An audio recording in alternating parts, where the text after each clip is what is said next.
Bonjour et bienvenue dans ce webinaire organisé par l'étude DSM Avocat à la Cour. Bonjour Mario Di Stefano. Bonjour. Bonjour Maître Alex Pham. Bonjour, merci. Bonjour Renaud, vous êtes à distance. Bonjour à tous. Juste pour commencer, pour être sûr, est-ce que au niveau du son, vous nous entendez bien? Vous pouvez nous mettre peut-être un message dans le chat et après on pourra commencer ce webinaire. Ok, parfait, c'est bon pour tout le monde. Et bien, bienvenue alors dans ce webinaire qui aura pour sujet transactions immobilières, share deal versus asset deal, les critères pour choisir. Donc le webinaire durera environ 55 minutes. Je vais rapidement moi vous présenter l'outil sur lequel vous êtes, notre étude, les intervenants, et puis après je laisserai la parole à Maître Mario Di Stefano. Donc, concernant l'étude DSM Avocat à la Cour, on est une étude d'avocats d'affaires indépendante et full service fondée en 2004 qui compte plus de 35 personnes, dont 20 avocats, avec une expertise reconnue dans de nombreux domaines du droit, dont le droit immobilier, le droit fiscal et le droit des sociétés. Voilà, ça c'était concernant l'étude. Vous voyez la salle de conférence dans laquelle on est avec un autre angle. Concernant l'outil sur lequel vous êtes, vous avez, comme vous pouvez le voir, il y a un chat où il y a uniquement votre prénom qui apparaît normalement. Et vous avez aussi en bas à droite, si vous avez un onglet questions, qui vous permettra de poser des questions pour la session de Q&A de tout à l'heure. Voilà, concernant Livestorm, si vous avez un problème de son, en bas à gauche, vous avez un petit bouton aide et Livestorm vous aidera à résoudre ce problème-là. Voilà. Un mot concernant donc les intervenants. Il y a Maître Mario Di Stefano qui est fondateur de l'étude DSM Avocat à la Cour et responsable des départements droit immobilier et droit fiscal de l'étude. Maître Di Stefano a plus de 25 ans d'expérience sur ces sujets. Il y a également donc Maître Renaud Lesqueren qui est avec nous à distance, qui bénéficie d'une expérience de plus de 15 ans en droit des sociétés. Il couvre l'ensemble des questions relatives aux opérations transactionnelles, notamment dans le secteur IMO et dans le secteur des data. Et enfin, Maître Alex Pham, qui est juste là avec moi, qui a plus de 15 ans d'expérience et qui conseille et défend les contribuables. Et les compétences d'Alex en matière de droit fiscal comprennent notamment le contentieux fiscal, le droit fiscal international, la fiscalité des entreprises et des personnes privées, ainsi que les impôts indirects. Voilà, je laisse la parole à Maître Mario Di Stefano et je vous souhaite à toutes et à tous un très bon webinaire. Bonjour tout le monde. Donc, on va vous parler aujourd'hui d'un choix qui se présente souvent dans les transactions immobilières, qui très souvent, ça paraît évident, mais on voulait un peu rappeler les tenants et aboutissants pour ce choix. Et donc, le share deal, c'est tout simplement, je vends une société avec plusieurs biens immobiliers ou projets immobiliers dans la société. Donc, je ne bouge pas le bien directement, il passe de main indirectement par le transfert de toute partie de la participation. Ensuite, le asset deal, on dit en français, c'est la vente du bien en tant que tel, donc compromis, acte notarié, le cas échéant. On ne parle pas ici maintenant de la vente au détail, on parle effectivement de la cession d'un projet immobilier, d'un bien immobilier en bloc. Donc, par exemple, d'un côté, ça peut être un meuble du bureau, de l'autre côté, ça peut être un terrain avec un projet immobilier à réaliser. Et donc, vous verrez que déjà, ça fait une différence par rapport au traitement fiscal. Donc voilà, ça c'était l'introduction. Hein, donc on a déjà grosso modo terminé. Donc le public avec les icônes, donc avec le share deal, c'est plutôt pour la cession en bloc d'un bien ou d'un autre terrain. Et puis l'asset deal, c'est plutôt la transmission d'un bien individuel. Mais il y a des raisons pour lesquelles on pourrait également transférer un immeuble en bloc en asset deal, ce que nous verrons. Alors, un des motivateurs, bien entendu, pour ce choix, c'est les différences du traitement fiscal. Alors, il y a d'autres éléments qui sont un peu plus, faciles d'accès aux non-fiscalistes, mais bon, souvent les questions qu'on nous pose sont liées au traitement fiscal. Donc, au niveau du traitement fiscal, nous avons bien entendu deux groupes d'impôts.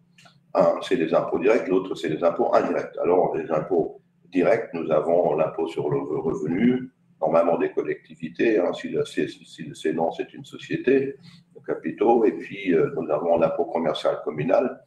Et donc, si maintenant les vendeurs sont des sociétés de capitaux luxembourgeoises qui vendent une participation dans une autre société de capitaux luxembourgeoise, et c'est un peu le cas que nous visons ici dans la deal. Donc, pour des raisons de temps, nous n'allons pas aujourd'hui aborder spécifiquement la thématique de la cession de participation dans des sociétés fiscalement transparentes. Mais c'est également quelque chose, on pourra peut-être faire un webinaire prochainement là-dessus. Donc, je rappelle brièvement le privilège d'affiliation, je laisse peut-être Alex le faire, hein, l'affiliation. Oui, alors merci Mario. Donc en fait, c'est le règlement radical du 21 décembre 2001 portant exécution de l'article 166. Donc il faut des conditions tenant à la qualité des sociétés et surtout, bon, ici on est dans le cas où une société luxembourgeoise éligible vend une participation dans une autre société. Donc, il faut une participation de moins de 10% ou un prix d'acquisition de moins de 6 millions et une durée de détention minimum de 12 mois. Voilà. Donc, si ces conditions-là sont remplies, la plus-value sur cession de participation, elle est exonérée. Voilà. Sauf 2 points à faire attention, auquel il faut faire attention. Le premier point, c'est la recapture. Donc, ça veut dire quoi? Ça veut dire que toutes les charges qui ont été antérieurement déduites en relation avec la participation vont devoir être réintégrées, donc recapture, sur le montant de la plus-value exonérée. Donc, soyons clairs, le principe est acquis que la plus-value est exonérée, mais c'est juste le quantum, le montant de la plus-value qui doit être déduit, recapture des charges antérieurement déduites.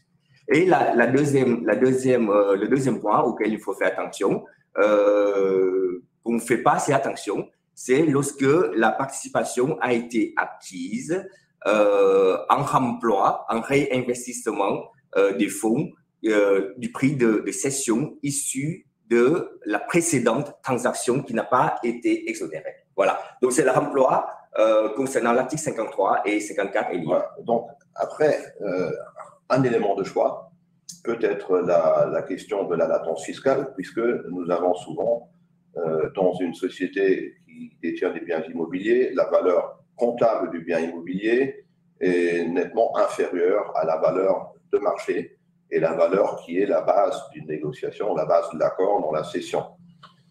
Donc, en clair, dans le share deal, la base d'amortissement de la valeur comptable de la construction, pas du terrain, on n'amortit pas le terrain, sauf dépréciation pour une raison particulière, par exemple la découverte de pollution.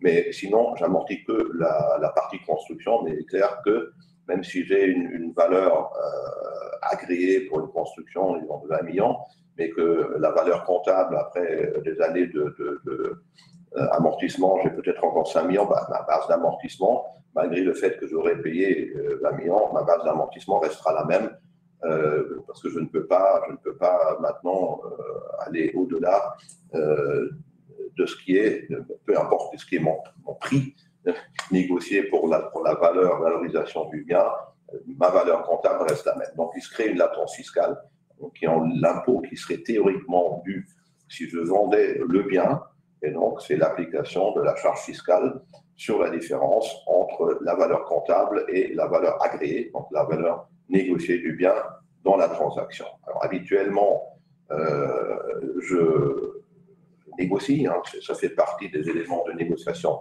commerciale entre le vendeur et l'acquéreur. Quel est l'arbitrage, quel est le partage de cette latence fiscale entre les deux parties? Est-ce qu'on ne tient pas compte? Est-ce qu'on la partage? Donc, ça veut dire si on la partage moitié-moitié, c'est-à-dire qu'on déduit la moitié du prix de cession. C'est une question de négociation. Il n'y a pas vraiment de prérogative légale. Après, il faudra quand même tenir compte du fait aussi que la latence fiscale aura un impact sur la valeur en tant que garantie, et normalement le Beleihungswert de l'immeuble, puisque le financier, le banquier qui va financer la transaction, le cas échéant, il va plutôt se baser sur la valeur nette, c'est-à-dire la latence fiscale déduite pour déterminer quelle est la valeur du bien dont il veut tenir compte au niveau de la garantie. Donc,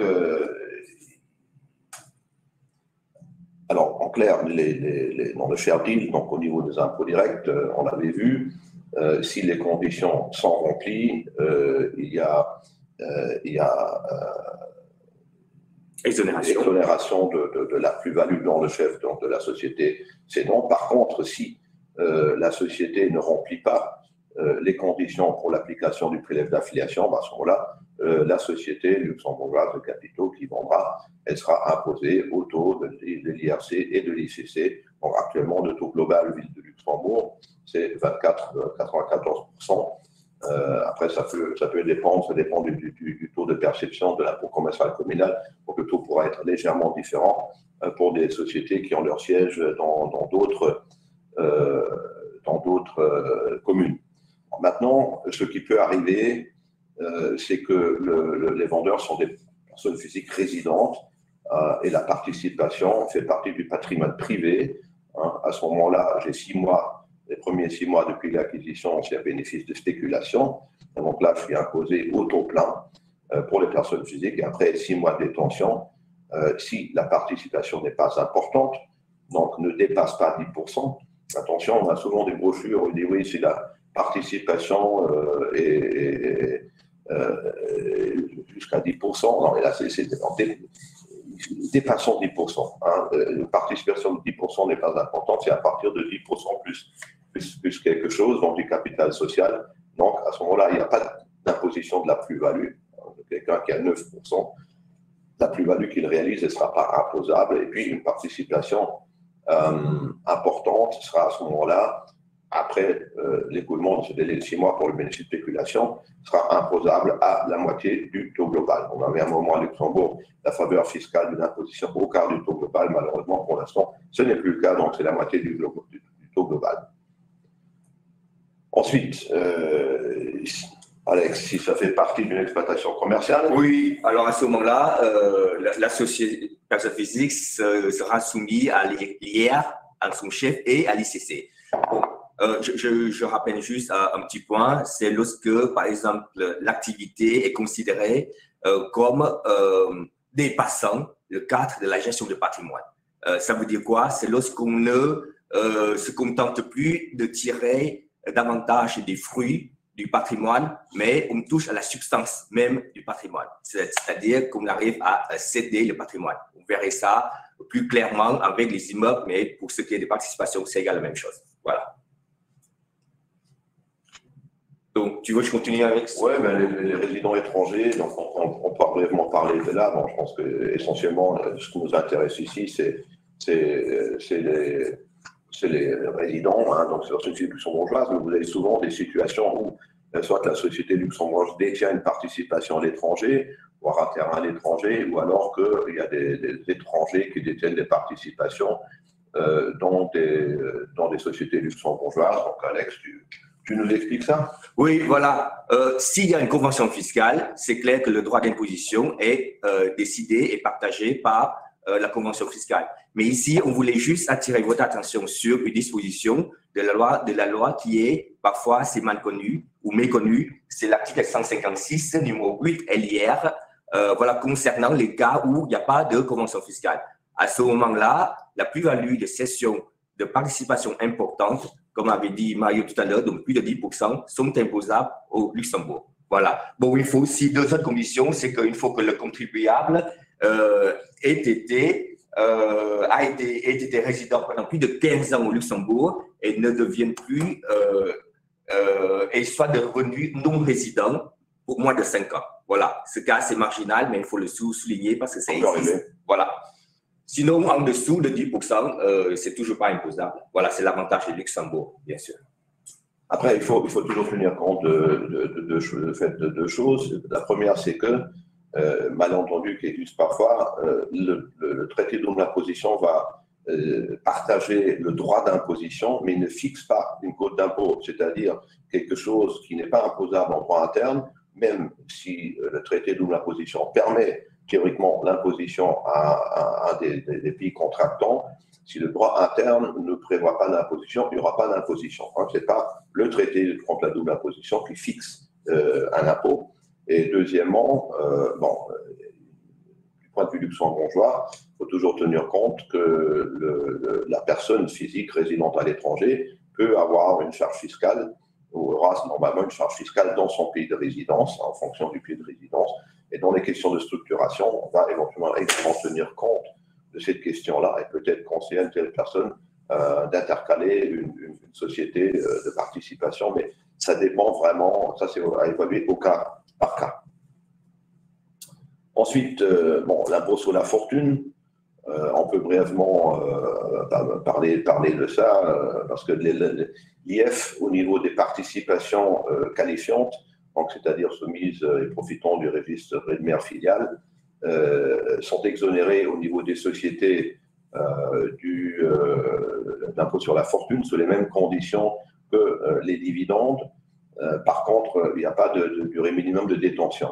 Et pour rappel, en ce qui concerne les personnes physiques résidentes luxembourgeoises, il n'y a pas actuellement, depuis un certain temps déjà, on n'a pas d'impôt sur la fortune.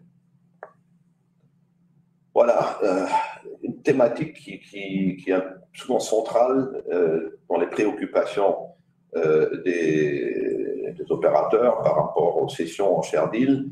Est-ce qu'il peut y avoir un impact au niveau des droits d'enregistrement? Donc, enfin, je rappelle ici, on parle de la cession des droits d'enregistrement sur les cessions d'actions SCA, donc société anonyme, société commandite par action ou de part sociale d'une SARL. On ne parle pas des sociétés fiscalement transparentes. Vous savez probablement que pour les sociétés civiles immobilières, il y a une transparence fiscale dans les cessions par rapport à une détention d'un immeuble et en matière d'impôt direct et en matière de droits d'enregistrement. On va pas aller dans le détail aujourd'hui. Mais donc, pour les cessions de participation de sociétés de capitaux, donc, il n'y a pas de droit d'enregistrement sur cette transaction, qui d'ailleurs, en général, on le verra avec Renault, faite par acte sous seing privé, c'est pas un acte notarié, donc ce n'est pas des actes qui sont enregistrés. Et il n'y a pas de look-through, donc c'est-à-dire il n'y a pas de transparence fiscale, donc, comme vous l'avez dans d'autres pays européens, par exemple en France, hein, vous avez pour les sociétés à prépondérance immobilière, vous avez un look-through, vous avez donc une assimilation de la cession à la cession du bien immobilier, un peu comme nous l'avons ici dans les SCI. Mais Luxembourg, nous n'avons pas ça. Et vous avez certainement déjà entendu ce grand principe fiscal qui est la réalité économique. En allemand, ça vient de là, ça vient du droit fiscal allemand, la wirtschaftliche Betrachtungsweise, c'est-à-dire en anglais, substance over form. On va plutôt regarder qu'est-ce qu'il y a derrière, on va regarder économiquement quelle est la quintessence de l'opération. Or, c'est un principe d'impôt direct, ce n'est pas un principe valable en impôt indirect. En impôt indirect, grosso modo, c'est une application stricte des lois. Et donc, il n'y a pas de transparence fiscale en droit luxembourgeois par rapport au share deal. Bon, une question qu'on entend très souvent, est-ce qu'il pourrait y avoir une requalification d'une telle opération? Alors, encore une fois, il n'y a pas de base légale pour une requalification en dehors de structuration abusive. Alors maintenant, qu'est-ce que c'est une structuration abusive? Bonne question. Des cas de requalification effective, c'est quelque chose d'extrêmement rare. Souvent, la seule menace de la part du receveur suffit pour nous avoir peut-être un impact sur la structuration. Mais disons, le cas type qui est souvent discuté, c'est il y a un apport d'une immeuble à une société avec une cession de la participation, intégralité de la participation, tout de suite derrière. Ça pourrait être une structuration abusive. Ça dépend encore une fois un peu du cas d'espèce. Mais c'est clair que les structurations sont à surveiller sous cet angle-là, parce que peu importe, est-ce qu'effectivement il y a un motif objectif pour une requalification ou pas, on ne veut pas avoir de litige avec l'administration si on peut l'éviter. Personne n'a envie de ça. Ils ont essayé, juste pour rajouter à ce que vient de dire Mario, l'administration fiscale a voulu procéder aux requalifications dans le passé. Il y a des jurisprudences, mais elle n'a pas réussi. Voilà, il y a eu des jurisprudences. Effectivement, il y a une ou deux jurisprudences qui sont publiées. Il y en a une très ancienne des années 70 où effectivement il y avait une requalification. Mais je pense que c'est un cas un peu isolé où il y avait des circonstances particulières qui ne sont pas, à mon avis, transposables à la plupart des autres situations. C'était une SCI. Et il y avait une autre affaire dans les années 90 où, avant la modification de dispositions légales affectant la SCI, et à ce niveau-là, la requalification n'a pas été retenue par le tribunal, a été contestée, puisqu'il a été constaté qu'il n'y avait pas de base légale pour ça. Ensuite, alors, la TVA, autre impôt indirect, donc il n'y a pas de TVA sur les cessions d'actions ou les parts sociales. Donc, il n'y a pas d'impact non plus au niveau de la société qui détient le bien par rapport à une éventuelle régularisation de la TVA qui serait encore en cours. Donc, je rappelle que en matière de TVA, vous faites une acquisition en récupération de la TVA en amont, que ce soit sur une acquisition ou sur une construction. À ce moment-là, vous avez une période de régularisation de 10 ans et une période de régularisation que vous ne devez pas interrompre, sinon, effectivement, il y aura régularisation, ça veut dire paiement d'une partie de la TVA qui a été récupérée en amont. Et donc, alors ici, il y a de l'activité comme dépassons, ça n'a rien à voir. Ça n'a rien à voir, c'est pour le slide 18. Ouais, je crois que c'est pas sur le bon. Il y avait eu un petit bug. Bon, ils nous ont excusé, donc il faut oublier le troisième alinéa ici, ça n'a rien à voir. Alors, maintenant, on vient, on a déjà un peu anticipé sur le asset deal. Bon, on a donc vu que le share deal, en fait, c'est relativement, entre guillemets, simple au niveau fiscal. Si effectivement privilège d'affiliation, cession avec application, donc privilège d'affiliation, privilège mère-fille, il n'y a pas d'imposition, ni au niveau des impôts directs, ni au niveau des impôts indirects. Voilà. Maintenant, au niveau de l'asset deal, alors la situation est une autre. Là, c'est la vente du bien immobilier en tant que tel.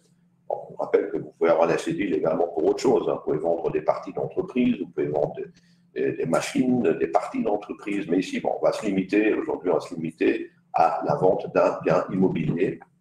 Donc, je vends un bien immobilier et le vendeur est une société de capitaux résidente à Luxembourg. Alors, il y a une imposition de la plus-value de cession.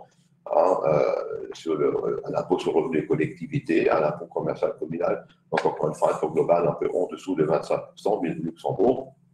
Mais petit avantage, pour compenser les avantages, voilà, la construction, je peux l'amortir effectivement sur mon prix d'acquisition de la construction hors terrain.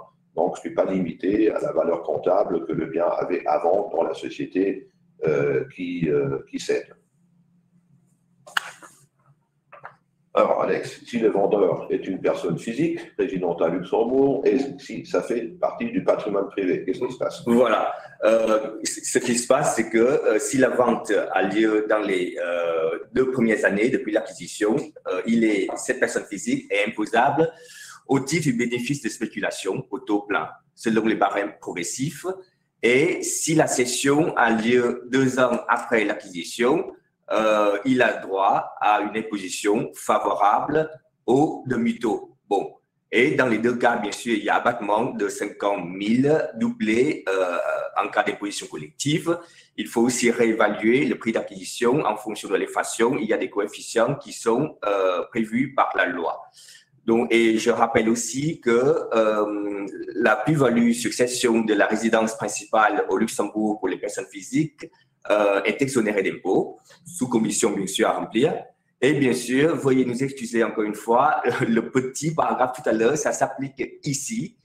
C'est que lorsque la vente d'immeubles dépasse le cadre de la gestion du patrimoine. Mais ça, c'est un slide après. Voilà. Ouais, voilà.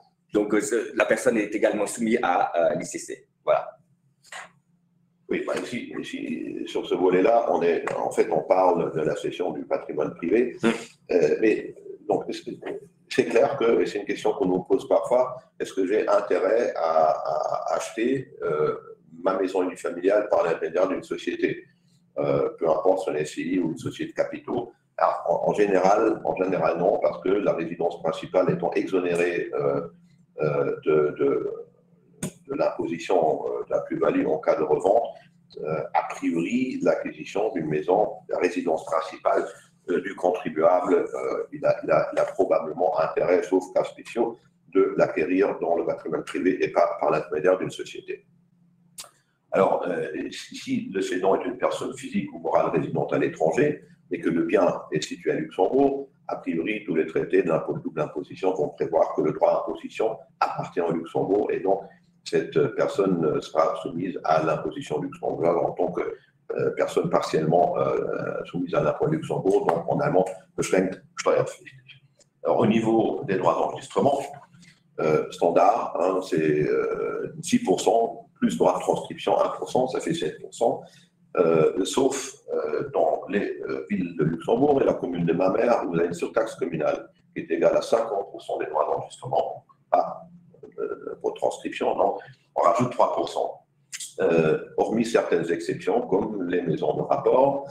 Alors, qu'est-ce que c'est une maison de rapport? Il faut fouiller un peu dans la Wirtschaftsgesetzbuchführungsverordnung. Pour ceux que ça intéresse, on va publier un article dans la revue luxembourgeoise droit immobilier qui va traiter, entre autres, de cette question, sera expliqué plus en détail, et si ça dépasserait un peu le cadre temporel que nous avons.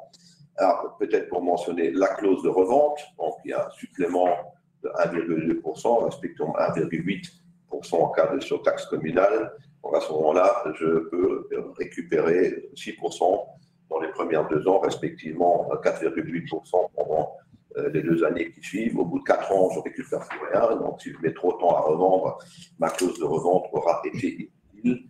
Et encore important, la clause de revente, donc la revente, la demande de remboursement donc de droits d'enregistrement doit être faite dans les 2 ans de la revente. Et attention, lorsque vous avez une maison appartement multiple, vous ne pouvez pas attendre la vente du dernier appartement parce que chaque revente compte individuellement, même si vous achetez le terrain en bloc. Donc attendre la dernière revente peut causer, on l'a déjà vu dans la pratique, peut causer de perdre le droit à remboursement pour les premières reventes d'appartements lorsque ils ont été faits plus que 2 ans auparavant, même si la dernière vente a été faite dans moins de temps. Alors, Alex, pour l'application de la TVA. Hein. Oui, pour la TVA, donc par principe, la vente des biens immobiliers est exonérée de TVA. Voilà. Bon, c'est bien, mais c'est pas bien, puisqu'on ne peut pas déduire de la TVA en amont. Donc, du coup, il y a une option. On peut opter pour l'application de la TVA sur la vente. Ceci est bien sûr indiqué et ce qu'il faudrait faire d'ailleurs pour pouvoir récupérer de la TVA qui a été facturée en amont. Voilà. Et donc, mais il faut faire attention parce que le mécanisme de l'option est assez important. Il y a des obligations formalistes à respecter et il faut demander et avoir l'approbation de l'administration de l'enregistrement et des domaines et de la TVA avant la vente. Il ne peut pas y avoir de régularisation rétroactive. Voilà, avant la vente, ça veut dire avant la passation de l'acte notarié. Absolument. Ce qui est prévu par le règlement quantique. Voilà, on a fait un peu le tour de la partie fiscale, donc je passe le mot à Renaud Lesqueren, et après on va ensemble un peu faire la revue des pour et des contre, un peu de tous les critères en question. Bonjour à tous. Alors, la structuration fiscale, c'est évidemment un élément clé dans la réflexion autour d'une acquisition, que ce soit sous forme de share deal ou d'asset deal. Maintenant, d'un point de vue pratique, les opérations de contrôle qui vont devoir être menées vont être un peu différentes selon le cas dans lequel on se situe. Alors, on commencera par l'hypothèse de l'asset deal, l'acquisition d'un immeuble. Dans ce cas-là, il va falloir mener une analyse de conformité et de risque sur le bien immobilier en lui-même. Alors, on vise quatre risques principaux. Le risque AML, donc anti-blanchiment, Know Your Customer, pour le vendeur. Le risque urbanistique, le risque légal et le risque technique et pollution. Alors, sur le bâtiment, l'opération, on a commencé, quand on préparait ce webinaire, on se posait la question de l'endroit où on n'allait pas placer le risque AML. On a décidé de le placer au début, simplement parce que si un risque AML est identifié, eh bien, il ne faudra évidemment pas aller au-delà et pas engager de frais supplémentaires sur les autres aspects de due diligence. Alors, Le risque AML au niveau du vendeur, ben, si vous êtes l'acquéreur, vous allez devoir contrôler quand même le profil du vendeur, vous allez devoir évaluer, alors ça va dépendre d'un certain nombre de critères, vous allez devoir vérifier les pays d'origine, vous allez devoir vérifier la structuration, vous allez devoir vérifier l'origine des fonds de la société cible. S'il y a 15 ou 20 ans, ce n'était pas des choses qu'on faisait naturellement en se disant simplement que les fonds transitaient par des banques ou par la comptabilité du notaire dans ce cas-là, ce qui n'est pas toujours le cas, c'est aujourd'hui insuffisant. Et donc, il va falloir néanmoins que l'acquéreur mène cette due deal vendeur. Ensuite, ce qu'on voit parfois en pratique, c'est la structuration du paiement qui peut donner lieu à certaines réflexions en matière d'AML. Il peut y avoir parfois un ratio entre de l'immobilier et du mobilier. Si vous procédez à l'acquisition d'un bien qui contient du mobilier, eh bien, il va y avoir un split entre le prix de l'immobilier et le prix du mobilier. Il peut y avoir également une analyse de la dette qui doit être menée, particulièrement s'il s'agit de dettes non bancaires, par exemple des comptes courants associés. Il va falloir également analyser le paiement des commissions. Il faut que le paiement des commissions soit fait auprès d'intermédiaires dont vous aurez également contrôlé le profil risque en matière AML, mais également sur des montants qui semblent correspondre aux pratiques du marché. Donc tous ces éléments vont devoir être menés par le vendeur, donc contrôle des bénéficiaires des virements, contrôle des valorisations des actifs. Ce sont des points qui sont extrêmement importants et qui permettront de continuer ou non le process de due diligence. Le deuxième point extrêmement important est le risque urbanistique. Alors, par urbanistique, on vise la localisation du bien, le PAP, le PAG, le règlement des bâtisses.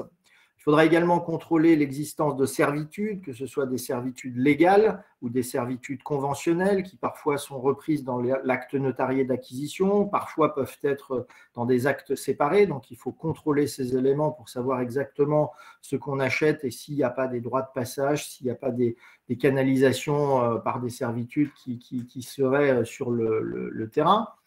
Un élément aujourd'hui de plus en plus important, c'est le droit de préemption de l'État et des communes, qui va être contrôlé par le notaire en principe, mais pour éviter encore une fois d'aller trop loin dans un processus, eh bien, il va aussi falloir se poser la question au moment de la due diligence.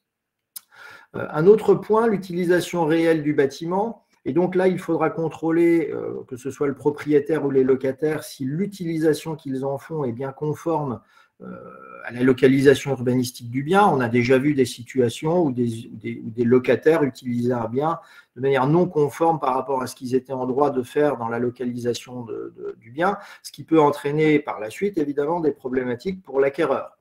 Ensuite, se pose la question du projet ultérieur. On a déjà vu des acquisitions se faire avec un projet, par exemple, de développement commercial dans une zone d'habitation. Donc, c'est incompatible. Mais parfois, faute d'avoir mené cette due diligence sur le risque urbanistique, eh bien, les gens avaient acquis le bien, donc sous forme de share deal ou d'asset deal, et ne pouvaient ensuite pas l'utiliser aux fins qu'ils souhaitaient. Donc, c'est évidemment un point à contrôler en amont. Et maintenant, il y a la loi sur le patrimoine culturel. Donc, dans le cadre du risque urbanistique, il faudra vérifier les éléments architecturaux, les vestiges archéologiques. Est-ce qu'on est dans une zone qui va nécessiter des fouilles particulières? Est-ce qu'on est dans une zone classée ou qui subirait peut-être un risque de classement supérieur? Donc, tout ça sera couvert par dans la due deal sur le risque urbanistique. Maintenant, le risque légal sur le bien immobilier, donc toujours en asset deal, on contrôlera la propriété, donc le titre de propriété, on contrôlera également les sûretés réelles, le privilège du vendeur et l'inscription hypothécaire, les inscriptions hypothécaires. Alors, le privilège du vendeur, c'est l'hypothèse où lors de l'acquisition du bien, le prix n'a pas été intégralement payé au vendeur précédent. Bien, dans ce cas-là, il y a un privilège qui est réel, c'est-à-dire qu'il s'attache directement à l'immeuble et qui va suivre l'immeuble de propriétaire en propriétaire. C'est-à-dire que si celui qui vous vend le bien n'a pas intégralement payé le vendeur précédent, eh bien vous allez récupérer la dette avec le bien. Donc c'est évidemment un point extrêmement important à contrôler, notamment dans les différents actes notariés de vente successive de ce bien. Ensuite, les inscriptions hypothécaires, qui souvent sont faites à l'initiative de banque dans le cadre d'un prêt qui est donné pour l'acquisition. Donc, il faut contrôler les cases hypothécaires du bien pour vérifier si oui ou non tout a été payé. Il arrive encore assez régulièrement, je dois dire, qu'on constate que des prêts ont été intégralement soldés, mais l'hypothèque n'a pas été en tant que telle levée auprès du bureau des hypothèques. Et donc, dans ce cas-là, il faut faire puisque par droit, à partir du moment où le prêt est remboursé, l'hypothèque tombe, il faut néanmoins procéder aux modalités d'inscription de cette levée de l'hypothèque. Ensuite, bien évidemment, il faudra vérifier le permis de construire, vérifier si le bâtiment a été construit en conformité avec ce permis de construire. Toujours dans le cadre du risque légal, il faudra vérifier les baux locatifs. J'ai parlé de l'usage qui était fait du bâtiment, mais ça va évidemment plus loin. Il faudra vérifier pour l'acquéreur quelles sont les conditions de ces baux, les conditions financières, les conditions de durée, les conditions éventuellement de résiliation. Et tout ça dépendra évidemment du projet ultérieur que l'acquéreur a sur ce bien. Et enfin, il faudra vérifier les assurances, puisque dans le cadre d'une due diligence, vous allez quand même devoir contrôler que le bien est correctement assuré, puisque jusqu'à la passation de l'acte notarié, le risque sur le bien pèse sur le vendeur, sauf si un compromis a été mal rédigé, ce qui peut en pratique arriver. Le point suivant, c'est le risque technique et pollution. Alors, le risque technique est en général mené par des cabinets de consultants spécialisés, donc il faudra vérifier la construction et la conformité au permis de construire. Là, on a indiqué le mot interdisciplinaire parce que ça couvre à la fois les aspects légaux, donc les avocats vont vérifier effectivement que le permis de construire a été bien déposé, etc.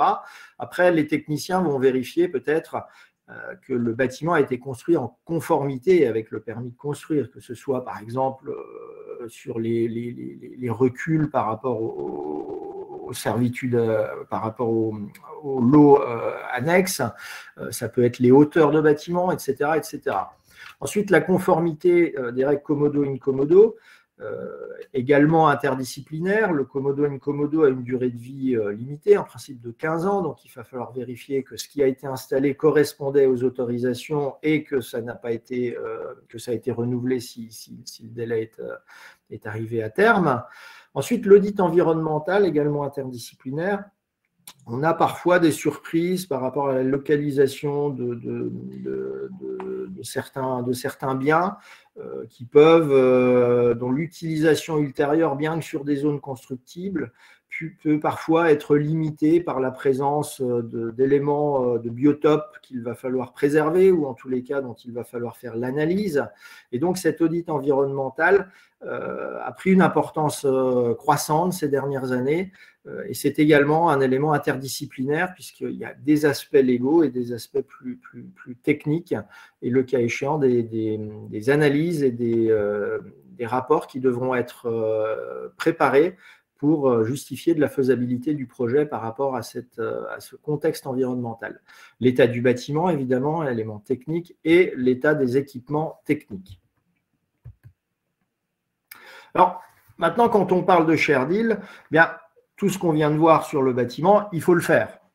Parce que le share deal, par principe, c'est une société qui détient un bâtiment. Donc, ce qu'on vient de voir sur le share deal s'applique également. Mais la due deal va devoir être complétée par des éléments supplémentaires. Alors, sur l'AML KYC, l'élément supplémentaire, c'est qu'il faudra aussi analyser la société cible qui détient le bien, l'utilisation des fonds de la société, alors l'origine des fonds investis et également l'utilisation des fonds, le respect de l'intérêt social. Quand on acquiert une société, il va falloir vérifier qu'il n'y a par exemple pas eu d'abus de biens sociaux, qu'il n'y a pas eu de paiement indu au profit des dirigeants ou des anciens actionnaires, parce que dans ce cas-là, la fraude suivrait, donc la victime de l'infraction serait la société. Et donc, il s'agirait pour l'acquéreur de décider de ce qu'il fait par rapport à ce type de situation. Donc, c'est extrêmement important de mener en complément de ce qui a déjà été dit lors d'un share deal, une analyse précise de la société cible en matière AML. Ensuite, le risque légal, eh bien, on va ajouter à ce qu'on a déjà vu l'analyse de la société à proprement parler. Donc, on vérifiera la propriété des titres, l'absence de charge, est-ce qu'il y a un gage sur les actions, par exemple, On vérifiera la documentation légale et donc il faudra contrôler les conseils d'administration ou de gérance, les assemblées générales. Tout a été bien documenté, enregistré, déposé le cas échéant. La documentation comptable, les bilans, les déclarations fiscales. Là, dans le risque légal, on ne fera pas encore l'analyse puisque ça fera l'objet du risque comptable et fiscal, mais on va quand même vérifier que tout ça existe. Les contrats, il y a les contrats qui pèsent sur le bien, mais il y a peut-être d'autres types de contrats, des contrats de prêt, des contrats de service, etc., qui ont été signés par la société et qui peuvent générer un certain nombre de risques. La documentation de la dette, le cas échéant dans la structure, est-ce qu'il y a une dette actionnaire, des prêts bancaires, des prêts tiers, des emprunts obligataires?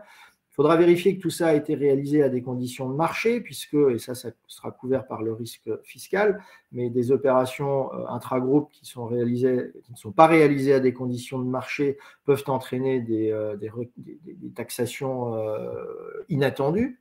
Ensuite, toujours dans le risque légal, une analyse du personnel, le cas échéant. Souvent, dans les sociétés foncières, il n'y a pas de personnel, mais il peut parfois, dans le passé relativement récent, avoir eu du personnel, notamment dans les hypothèses de promotion immobilière. Il arrive qu'il y ait quelques employés pendant quelques années pour porter le projet, pas toujours, mais ça arrive. Et donc, dans ce cas-là, il faudra contrôler également impôt sur salaire, contribution, l'existence de litiges passés, présents ou potentiels, et le point qui ressort de plus en plus, la protection des données, notamment dans l'hypothèse d'une société qui détient un immeuble loué. Dans ce cas-là, la gestion des données des locataires devra avoir été faite en respect avec les règles sur la protection des données et le RGPD. Ensuite, le risque fiscal. Risque fiscal donc, qui impliquera une analyse sur le traitement des impôts directs, des impôts indirects, les cotisations sociales. Vigilance particulière, comme je le disais il y a un instant, sur les relations intragroupes et le risque de conditions de marché. Toutes les opérations, que ce soit des prestations de services ou que ce soit des prêts, devront avoir été menées à des conditions de marché, donc pas à des conditions financièrement excessives. À défaut, eh bien, il y a un risque de requalification. Donc la due deal portera également sur ce point. Le risque comptable maintenant, donc la comptabilisation des différentes opérations, compte annuel, traitement comptable actif-passif, provision, amortissement, impact des opérations antérieures. Donc, quand on a mené ces opérations de due diligence, on a un état précis de la société, on a un état précis du bien et on a identifié les risques.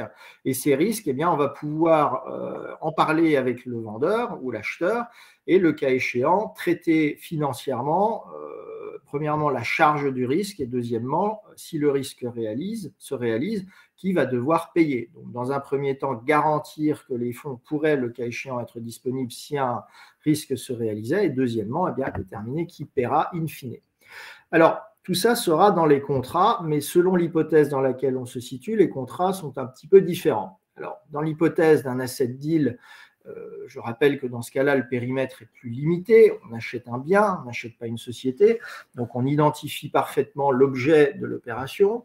Il y a 3 documents standards sur le marché dans ces hypothèses.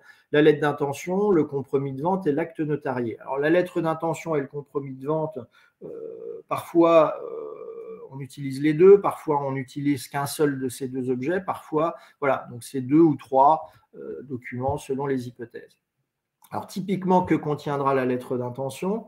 Eh bien, premier élément, il faudra déterminer si elle a un caractère liant, engageant ou non. Est-ce que vous souhaitez que ce document, ce soit pour les besoins uniquement de la discussion ou est-ce que vous souhaitez que ce document constitue un engagement contractuel et, le cas échéant, qui pourra donner lieu à une exécution forcée si elle n'était pas respectée? Donc, c'est le premier point. Ça a un impact sur les conditions suspensives, évidemment, mais c'est également sur l'exigibilité des droits d'enregistrement, que vous soyez dans une lettre d'intention ou dans un compromis. La différence, c'est que la lettre d'intention ne prendra effet vis-à-vis des 2 parties qu'après avoir été acceptée. Le compromis devra être signé par les 2 parties, mais sans conditions suspensives, les droits d'enregistrement, la vente compromis vaut vente, vous avez peut-être déjà entendu cette expression, eh bien, elle est tout à fait correcte. S'il n'y a pas de conditions suspensives, eh bien, le compromis vaut vente et l'exigibilité des droits d'enregistrement est immédiate. Donc, il faut être très attentif à ça. La lettre d'intention contiendra la description du bien, les modalités de calcul du prix, les modalités de paiement et les conditions suspensives. On peut évidemment mettre bien d'autres choses dans une lettre d'intention. Un point sur les conditions suspensives. Traditionnellement, elles porteront sur le financement, la due diligence. Il peut y avoir des cas ad hoc, mais en général, ce sont les deux éléments qu'on retrouve le plus souvent. Il faudra être attentif à la durée de réalisation de ces conditions suspensives, à la possibilité de renonciation par une ou plusieurs parties.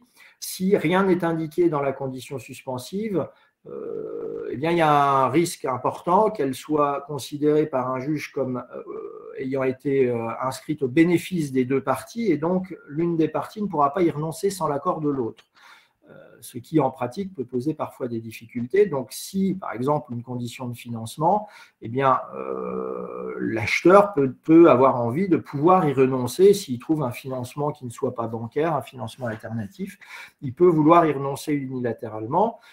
Si rien n'est indiqué, le juge considérera que le plus souvent que c'est au bénéfice des deux. Et donc dans ce cas-là, on ne pourra pas y renoncer unilatéralement. Donc c'est un point d'attention. La jurisprudence dit que dans le doute, c'est au bénéfice des deux. Et le deuxième point, c'est la date limite. On a vu souvent des gens coincés dans des lettres d'intention et encore plus souvent dans des compromis parce qu'il n'y avait pas de durée de limite sur la réalisation des conditions suspensives. Dans ce cas-là, il y a un risque très très important d'être coincé et de devoir passer par une décision judiciaire pour casser le compromis. Donc évidemment, ce n'est pas dans l'intérêt du vendeur. Par contre, celui qui bénéficie du compromis peut trouver la situation confortable parce que ça lui laisse beaucoup de temps et pour peaufiner son projet et pour le financer. Maintenant, dans l'intérêt de la sécurité juridique, ce n'est pas du tout recommandé et évidemment, il faut être très vigilant sur ces dates limites de réalisation et les conséquences bien indiquées qu'au-delà, il y a une caducité du document. Le compromis de vente, comme je vous l'ai dit, la principale différence est qu'il devra être signé par les deux pour avoir un effet légal. Maintenant, il contiendra grosso modo la même chose.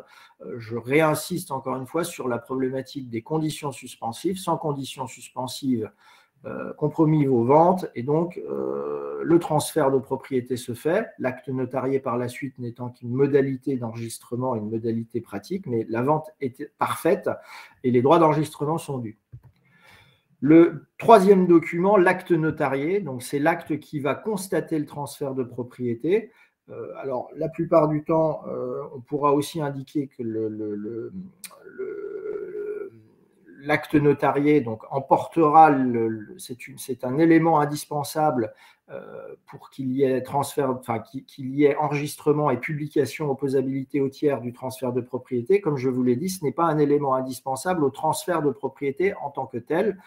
Je rappelle qu'une vente immobilière peut également intervenir oralement. Entre commerçants, la preuve est libre et donc on peut prouver par tout moyen une vente immobilière. C'est évidemment par la suite la difficulté de déterminer les conditions de cette vente qui rendra la chose complexe, mais pour autant, on peut par tout moyen prouver une vente, y compris immobilière. Ensuite, l'acte notarié constatera le paiement du prix. Alors, deux petites remarques. La plupart du temps, dans un acte immobilier, le prix passe par la comptabilité du notaire, c'est inscrit dedans, mais parfois, elle se fait hors la comptabilité du notaire. Et c'est là où il faut être attentif aux privilèges du vendeur dont je parlais tout à l'heure. Et ensuite, l'acte contiendra les déclarations et garanties usuelles du vendeur. Je rappelle que le Code civil prévoit également des garanties, je dirais, applicables par défaut. Donc, si on veut déroger à ces garanties du Code civil, on va pouvoir déroger dans l'acte notarié. Et ensuite, en fonction du résultat des due diligence qui ont été menées, dont on a déjà parlé, eh bien, on pourra inscrire soit dans l'acte, soit dans un acte séparé, des garanties complémentaires pour couvrir les risques qui auraient été identifiés. Alors, maintenant, le share deal. Le périmètre est élargi, puisqu'ici on achète la société qui détient le bien. Un point d'attention sur l'assistance financière. Donc l'assistance financière, ça consiste pour l'acquéreur à se faire financer par un prêt bancaire et ensuite à demander à la société cible qu'il va acheter, dont il va acheter les titres, de donner en garantie à la banque une hypothèque sur le bien. Donc, dans ce cas-là, cette opération qui est extrêmement classique est considérée comme une opération d'assistance financière, donc d'une société vers son actionnaire. il y avait un problème dans la loi. Donc, l'assistance financière est très réglementée. Elle n'est pas impossible, mais elle est très réglementée pour les sociétés anonymes. Par contre, pour les sociétés à responsabilité limitée, il y avait eu un projet d'intégrer l'assistance financière, d'appliquer les règles d'assistance financière au SARL, projet qui avait été abandonné en 2016, mais pour autant, il y avait une erreur dans la retranscription de la loi telle qu'elle avait été faite, notamment sur les sanctions pénales, sur l'article ayant trait aux sanctions pénales, et ça aboutissait à ce qu'un certain nombre de banques soient frileuses pour ce type de garantie, y compris pour des SARL. Ça a pris un certain nombre d'années, mais aujourd'hui, la loi a été modifiée. Donc, la problématique pour les SARL aujourd'hui d'assistance financière n'existe plus. Et donc, les problèmes qu'il y a pu avoir dans le passé pour obtenir certains financements de ce type, normalement, sont réglés pour les SARL. Il y a deux documents standards dans les share deals, la lettre d'intention et l'acte de cession de parts, le share purchase agreement, qui est un acte sous seing privé, c'est-à-dire qui ne se fait pas devant un notaire. Alors, la lettre d'intention contiendra les mêmes choses que ce qu'on a déjà vu. Un point supplémentaire dans un share deal qui a été abordé par Alex et Mario tout à l'heure, la problématique de la prise en charge de la plus-value sur cession. Il est assez standard sur le marché qu'il y a une discussion entre le vendeur et l'acheteur sur la prise en charge de cette… Voilà, la prise en charge, la répartition entre les deux sur le coût de ce coût supplémentaire qui sera induit pour la société lorsqu'elle revendra le bien qu'elle a acquis. Donc, c'est un élément de négociation supplémentaire qui souvent est inscrit dans la lettre d'intention. Pour le reste, on aura plus ou moins les mêmes choses que pour l'asset deal. Et ensuite, l'acte de cession de parts. Donc, comme je l'ai dit, un acte sous seing privé. Alors, premier point, notion de signing closing. Ça dépendra de la mécanique de paiement qui est fixée. Si on détermine un paiement sur base d'un calcul bilantaire, ce qui est le cas très souvent, soit on a un prix fixe, soit on a un prix qui est calculé sur base d'une valeur agréée du bien immobilier et ensuite on ajoute l'actif de la société et on déduit les dettes de la société, ce qui nous fait un prix final. Eh bien, au moment où on signe l'accord, on n'a en général pas le bilan définitif, donc on va signer l'accord sur base d'un bilan provisoire, on paiera un prix provisoire, et quelques semaines après, quand le bilan définitif à la date du signing aura été établi, eh bien, on vérifiera s'il y a un complément de prix à payer ou alors un remboursement à faire par le vendeur, et à ce moment-là, on finalisera le prix provisoire. C'est ce qu'on appelle dans ce cas-là le closing. Donc, cet acte de cession de parts contiendra évidemment les modalités de calcul du prix, le cas échéant, la prise en charge ou la répartition de la plus-value de cession, les modalités de paiement. Les éléments très importants seront les mécanismes de garantie. Donc, il y aura traditionnellement une garantie actif-passif. La garantie donc, couvrira les aspects identifiés, donc les aspects généraux, les déclarations générales sur la propriété, sur la bonne gestion de la société, etc. etc. Mais également, évidemment, couvrira les aspects qui auraient pu être découverts pendant les due diligence. Et à ce moment-là, on déterminera qui doit payer, est-ce qu'on fait une retenue de prix, est-ce qu'on dépose une garantie, est-ce qu'on se fait cautionner pour assurer le paiement de ces garanties. Donc, c'est ce contrat qui contiendra ces éléments. Il faudra déterminer les mécanismes et les seuils de déclenchement. Souvent, on inclut un de minimis, c'est-à-dire un montant à partir duquel on déclenchera la garantie qui va se situer, selon les cas, 5, 10, 15, 20 000 euros. En dessous de ces montants, on considère que c'est suffisamment, que ce n'est pas matériel et donc on ne déclenchera pas le processus de garantie. Ensuite, on limitera la garantie dans le temps. En fonction du type de garantie, la durée ne sera pas toujours la même. Il y a les garanties générales et les garanties fiscales. La garantie fiscale étant traditionnellement donnée jusqu'à l'expiration de la prescription fiscale. Et ensuite, il y aura une discussion autour d'une limitation générale des montants que le vendeur s'engage à payer, à rembourser en cas de réalisation d'un des risques identifiés. Voilà, donc brosser très rapidement le contenu de cet acte de cession de parts et des différents documents qui sont nécessaires dans le cadre de ces opérations. Maintenant, je repasse la parole à Mario pour les alternatives. Voilà, très brièvement, hein, parce que on ne peut pas vraiment parler des alternatives en détail aujourd'hui, c'est plutôt pour rappeler qu'on discute parfois d'autres modèles de structuration. On ne va pas parler du leasing immobilier, simplement pour parler de la scission. Là aussi, on nous pose parfois la question, est-ce que je n'ai pas un avantage à faire une scission avec dissolution, une scission partielle, avec attribution du bien immobilier à une nouvelle structure. Alors, ça peut constituer un avantage soit opérationnel, soit fiscal, mais de manière générale, lorsque du principe qu'une société immobilière n'a pas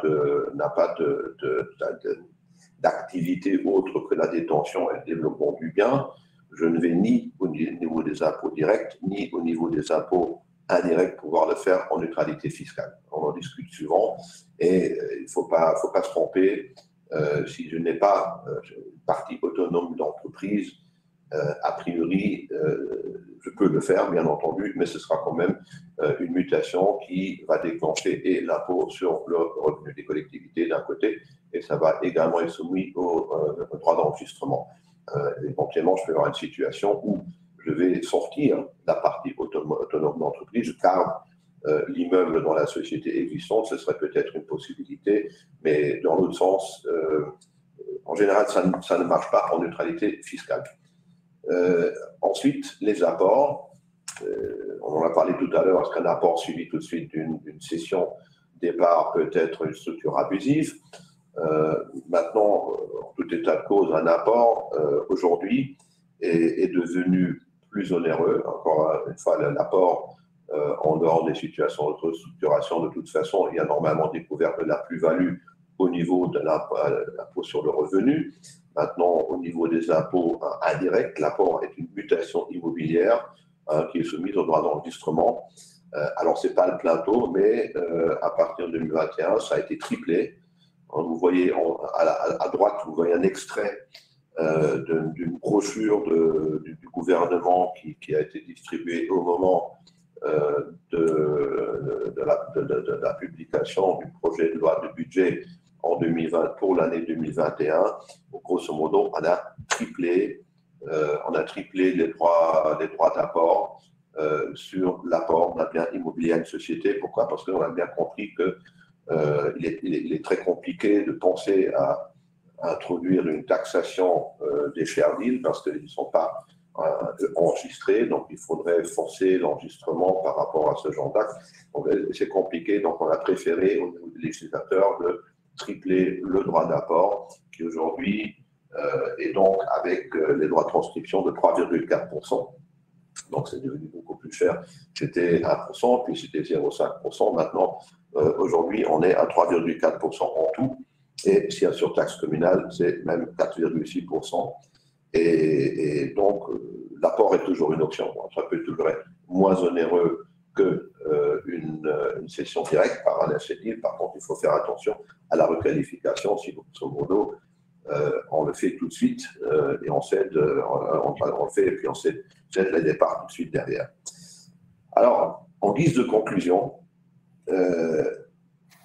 on a mis un peu deux cas de figure. Et vous voyez à gauche, vous avez plutôt l'immeuble de taille et un share deal. Et à droite, vous avez un bien, entre guillemets, maison familiale, j'exagère, ça peut être un asset deal. Finalement, c'est des choses qui sont destinées peut-être à être soit utilisées à titre personnel ou alors être revendues.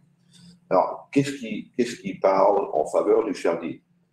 J'ai une reprise du package complet, j'ai une continuité, je n'ai pas besoin de transférer des contrats, sauf clause de changement de contrôle, c'est quelque chose qui serait vu dans le cadre de la due diligence. Est-ce qu'il y en a?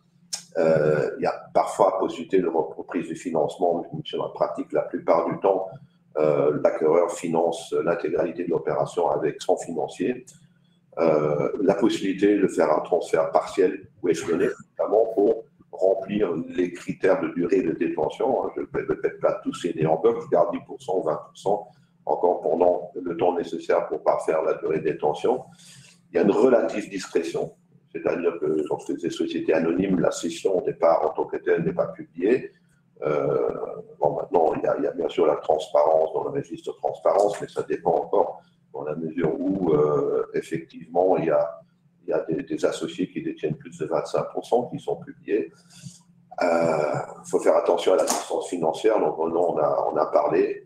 Et bien sûr, c'est souvent un peu l'élément déterminant, c'est de dire, bon, quel est l'intérêt lorsque je peux faire un share deal, de faire un asset deal, parce que, a priori, si j'ai un immeuble que je garde en portefeuille, donc je ne vais pas céder derrière, par exemple, un terrain après amorcellement, quel est l'avantage que j'ai à payer des impôts, hein, et au niveau des impôts directs, on parle de découvert de la plus-value, et au niveau des impôts indirects, si j'ai un immeuble que je vais garder en portefeuille, où j'aurai une latence fiscale, mais où finalement je vais payer des impôts peut-être un jour, mais beaucoup plus tard. Et donc là, c'est le principe, entre guillemets, du tax deferral. Hein, donc, je n'ai pas vraiment intérêt, tout simplement, pour avoir l'avantage de l'amortissement supérieur, d'opter pour un asset deal alors que je peux faire un share deal. Donc, très souvent, pour les immeubles en portefeuille et pour les immeubles de taille, les projets de taille, le share deal sera de mise. Alors, l'asset deal, je peux avoir plusieurs activités dans la même société où je ne peux pas faire de asset deal. De share deal, pardon, je vais faire un asset deal parce que je ne peux pas faire de share deal, donc parce que je ne peux pas céder tout en bloc, donc c'est de devoir séparer soit par une asset deal ou alors par une scission. Et comme on a vu, la scission n'est pas toujours vraiment un grand avantage. Après, je ne vais peut-être pas vouloir acheter la société à cause de son historique de risque inhérent.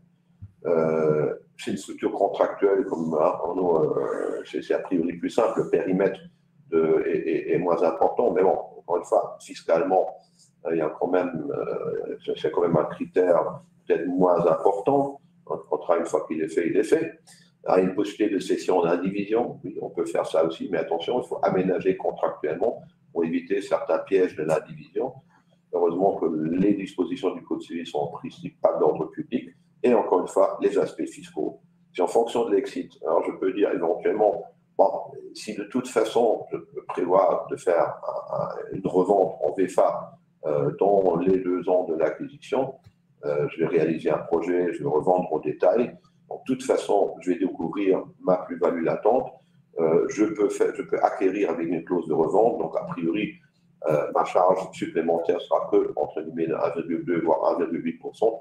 Donc, éventuellement, dans ces cas-là, j'ai pas vraiment de contre-indication pour faire un asset deal, surtout si un des autres éléments joue dans cet équilibrage qui est à faire. Voilà. Ça, c'est un peu pour mettre côté à côté les avantages, et les critères de choix, encore une fois, qui très souvent seront en fonction d'éléments d'ordre fiscal. On n'a pas envie de payer plus que nécessaire et plus tôt que nécessaire. Je ne sais pas, Renaud, par rapport à ces critères de choix, il y a certainement, au niveau de la structuration contractuelle, on a un peu fait le tour. Écoutez, déjà, on vous remercie d'avoir participé à ce webinaire. On a essayé de brosser rapidement les éléments de réflexion qui entourent forcément un projet immobilier, les aspects fiscaux, les aspects due diligence, les aspects contractuels. Il y a évidemment derrière le projet global et c'est là-dessus qu'insistait Mario à l'instant. Donc voilà, on ne peut pas parler de toutes les hypothèses. Une opération immobilière, c'est quelque chose de tout sauf standard. La due diligence nous montre toujours qu'il y a des surprises qu'il faut couvrir et parfois auxquelles personne n'avait pensé et parfois même auxquelles nous n'avons jamais été confrontés dans le passé. C'est ce qui rend le projet à la fois excitant mais également dangereux et donc il faut avoir une rigueur importante. Donc chez DSM, on fait de l'immobilier depuis 20 ans. Même plus pour certains d'entre nous. Et on est ravis si vous avez des questions. Alors, il va y avoir la session de questions qui va commencer, mais si vous avez d'autres questions, on est ravis de vous répondre. N'hésitez pas à nous envoyer des emails. Et on signale également qu'on sera présent au MIPIM comme co-sponsor de la Chambre de commerce, comme on l'est depuis, je dirais, Mario, une bonne quinzaine d'années. Ouais, c'est depuis toujours. Presque toujours, presque. Ouais. Alors, je vois qu'il y a une question taxe, donc je vais laisser mes collègues répondre.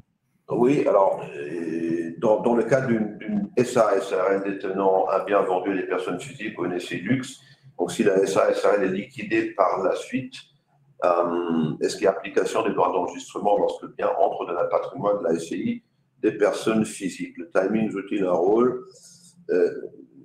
Je comprends la question dans le sens de savoir, alors, si je fais effectivement, j'ai un bien immobilier qui a été apporté dans une société et qui ensuite est distribué lors d'une liquidation dans la société, et liquidé, donc distribué à des associés, ben, oui, a priori, il y a des droits d'enregistrement. Si le bien est distribué à un associé autre que celui qui l'a apporté, dans un délai, alors attention, aujourd'hui c'est de 10 ans depuis l'apport, jusqu'en 2020 c'était de 5 années, et dans de nombreuses brochures vous trouverez encore la référence à cette période de détention de 5 ans, et avec la loi de budget pour l'année 2021, ensemble avec, disons, on a vu que les droits d'apport ont été triplés, mais en même temps on a également étendu ce délai à 10 ans.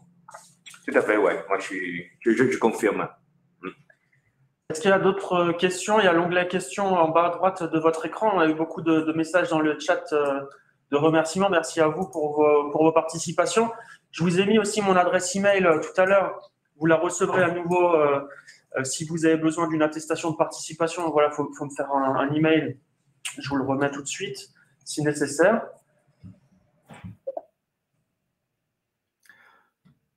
Bon, bah, s'il n'y a plus de questions, je pense qu'on va en rester là et on va pouvoir continuer nos journées respectives. Merci à tout le monde. Merci. Votre attention et à bientôt, peut-être à Cannes.